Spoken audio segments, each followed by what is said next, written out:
exhibition wants to kind of challenge the idea of authenticity, and so we revisited a number of our projects and began to investigate 3 different operations and materials that we've used. And so what we've done is created sort of 3 exercises for ourselves. Rychiee operates in Brooklyn, I operate in Scottsville, Virginia.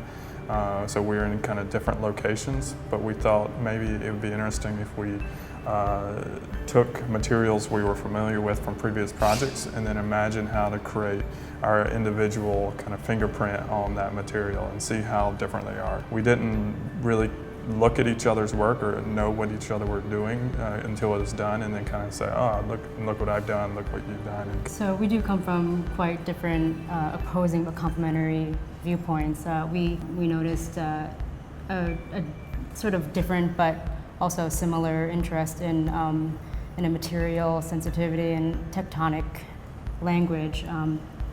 So we kind of have this idea that we come from different places, different backgrounds, north, south, east, west, clean, dirty, male, female, technical, conceptual. We don't want to lose our own voice in the collaboration, and neither one of us will ever compromise, and so we have to kind of battle it out, and I think in a way a lot of times it's very interesting.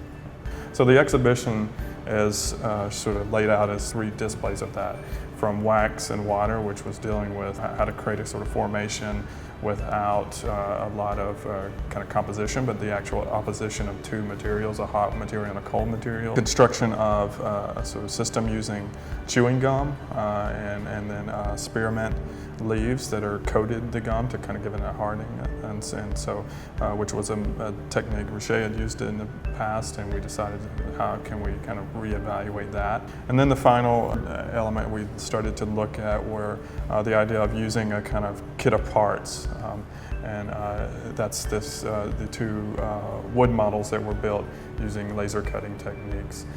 To me, it's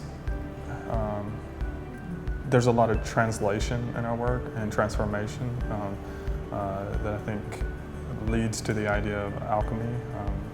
We've dealt with waste a lot. We deal with kind of how do you convert something from a sort of negative connotation or negative condition to elevate it to something you can appreciate at a higher level, and almost for us it's almost sort of like how do you take chewing gum, for instance, and something that you don't want to encounter in its raw form, but transform it into something that you may not even know what it is anymore.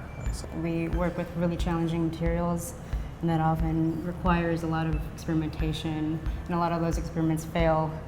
But that kind of iterative process, that willingness to fail, kind of like brings us to these realizations when something finally does work.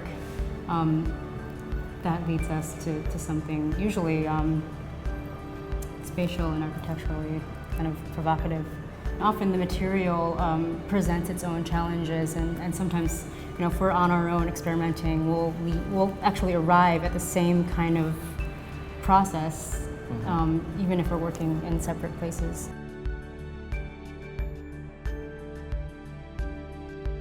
The sort of scientific method of research is always kind of searching for the general condition, what is being repeated over and over. And I think one of the things we're kind of interested in is actually the sort of the exception, that sort of thing that you can't repeat over and over again. And I think that gets to this idea of rational, irrational, that if you lay out a process that's only about, if I do this, can I keep doing this over and over and get the same results? And in a way we're sort of interested in, let's kind of frame a process of making that allows you to produce something new and exciting, or sometimes disappointing. You never really know. That's kind of the scary thing about it, but at least it's it's producing something different.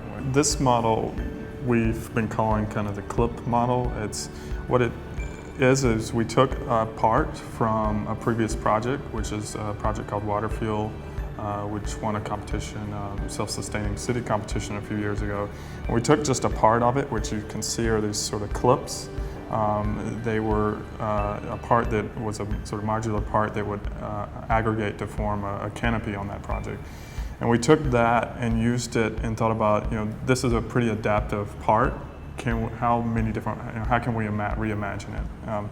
So it has a sort of history in a previous project, but we built 2 models testing the ways to reimagine something we used in a past project. They're both made out of wood. It's produced using laser cutter. They then slide together, each one, so it has a kind of crazy little profile to it, but they interlock and slide together, which is why we keep calling it our clip model.